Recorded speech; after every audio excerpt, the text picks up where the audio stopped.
ഇപ്പോൾ നല്ല മഴ പെയ്യുകയാണ്. എനിക്കൊന്ന് മഴയിൽ കുതിർന്നാണ് ഈ വിലാപയാത്ര പുരോഗമിച്ചുകൊണ്ടിരിക്കുന്നത്. മഴ ശക്തിപ്പെടുന്നതാണ് നമ്മൾ മനസ്സിലാക്കുന്നത്. ടോബി ജോൺസൺ കൂടി ചേരുന്നു. ടോബി, മഴ കനത്തു വരുന്നുണ്ടോ? എന്താണ് വിവരങ്ങൾ? ഈ മഴയൊന്നും നമ്മുടെ കാത്തു നിൽക്കുന്ന ആളുകൾക്ക് വിഷയമല്ല എന്ന് ഇതിനകം തെളിയിച്ചു കഴിഞ്ഞു. ഇന്നലെയൊക്കെ തന്നെ രാത്രിയിൽ മഴ പെയ്ത സമയത്തൊക്കെ തന്നെ മഴയും കാറ്റുമൊക്കെ അടിച്ചോട്ടെ, തങ്ങളുടെ ആവേശത്തിൻ്റെ അലകടലായി മാറിയ ജനനേതാവിനെ ഒരു നോക്ക് കാണുവാനുള്ള അവസരം നഷ്ടപ്പെടുത്താൻ ആരും തയ്യാറായിരുന്നില്ല. അത്ര കൂടുതൽ അവർ ഈ മനുഷ്യനെ സ്നേഹിച്ചിരുന്നു എന്ന് വേണം കരുതാൻ. ആൾക്കടൽ കടന്ന് വാഹനം മുന്നോട്ട് വരികയാണ്. ജനങ്ങളുടെ ഹൃദയങ്ങളിലെ തിരമാലകൾ ആവേശത്തോടെ ആഞ്ഞടിക്കുമ്പോൾ അവർ മഴയും ഒക്കെ തന്നെ അവഗണിച്ച് വഴിയോരങ്ങളിൽ കാത്തു നിൽക്കുകയാണ്. ടോബി,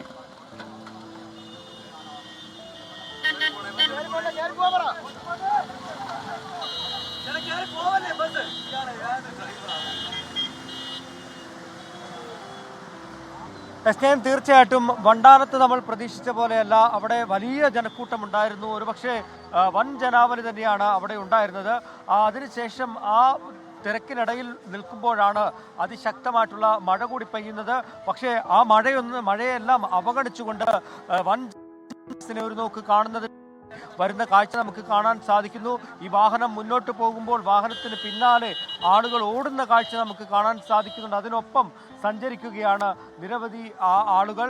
അവർ VS-നെ കാണുന്നതിനും അദ്ദേഹത്തെ ഒരു നോക്ക് അവസാനമായി ഒരു തവണയെങ്കിലും അദ്ദേഹത്തിൻ്റെ മുന്നിൽ മുദ്രാവാക്യം വിളിക്കുന്നതിനും വേണ്ടിയാണ് അവർ ഓടിയെത്തുന്നത്. അവരുടെ കയ്യിലുള്ള പുഷ്പങ്ങൾ ആ വാഹനത്തിലേക്ക് എറിയുന്നതിനൊപ്പം എത്ര ദൂരം VS-നൊപ്പം സഞ്ചരിക്കാൻ സാധിക്കുമോ അത്ര ദൂരം സഞ്ചരിക്കാൻ വേണ്ടിയാണ് അവർ തീരുമാനിച്ചിട്ടുള്ളത്.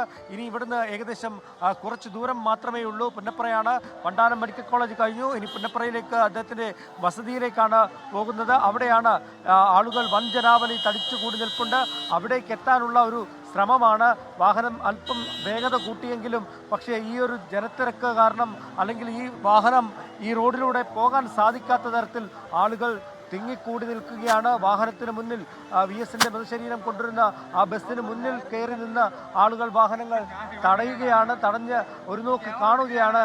MP ജയരാജൻ അടക്കമുള്ള നേതാക്കൾ വഴിമാറുന്നതിന് വേണ്ടിയുള്ള നിർദ്ദേശങ്ങൾ നൽകുന്നുണ്ടെങ്കിലും അതിനൊക്കെ അപ്പുറത്തേക്ക് ആളുകളുടെ ആവേശം അവരുടെ നേതാവിനെ, ജനകീയ നേതാവിനെ കാണുന്നതിന് വേണ്ടി അവർ കഴിവിൻ്റെ പരമാവധി ശ്രമിച്ച ആ വാഹനത്തിലേക്ക് അടുത്തു വരുന്ന കാഴ്ചകളാണ് നമുക്ക് കാണാൻ സാധിക്കുന്നത്. ഇപ്പോൾ ഈ നമ്മൾ ചാനലുകാർ നിൽക്കുന്ന വാഹനത്തിന് മുന്നിലേക്ക് ഈ ബസ് പോവുകയാണ്. കാരണം സമയം താമസിച്ചു. ഇനി ഒരു ബ്ലോക്കിലും ഒരു സ്ഥലത്തും നിൽക്കാൻ സാധിക്കില്ല. ഇതിനോടകം തന്നെ ഏറെ നേരമായിരിക്കുന്നു.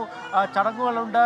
അതുപോലെ തന്നെ ഈ ഓഡിറ്റോറിയത്തിലേക്ക് കൊണ്ടുപോകണം. അങ്ങനെയുള്ള ചടങ്ങുകളെല്ലാം നടക്കേണ്ട ഒരു പശ്ചാത്തലത്തിൽ എത്രയും വേഗം അവിടേക്ക് കൊണ്ടുപോകാനുള്ള ഒരു തീരുമാനത്തിലാണ്. വലിയ ഗതാഗത കുരുക്ക് അനുഭവപ്പെട്ടിരിക്കുകയാണ്. വണ്ടാനം കഴിഞ്ഞ് മെഡിക്കൽ കോളേജ് കഴിഞ്ഞ് കുറച്ചുകൂടി മുന്നോട്ട് മാത്രമാണ്, ഏകദേശം ഒരു 100 മീറ്ററോളം മാത്രമാണ് മുന്നോട്ട് വന്നത്. പക്ഷേ ഈ വലിയ ഗതാഗത കുരുക്കിൽ കിടക്കുകയാണ്. അത്രത്തോളം ആളുകൾ വഴിയിൽ നമുക്ക് കാണാൻ സാധിക്കും. വൻ ജനാവലിയാണ് ഈ വഴിയിലുള്ളത്. ഒരു വശത്ത് ഈ ദേശീയപാതയുടെ നിർമ്മാണം നടക്കുന്നത് കൊണ്ട് തന്നെ വാഹനങ്ങൾക്ക് പോകാൻ സാധിക്കാത്ത അവസ്ഥയുണ്ട്.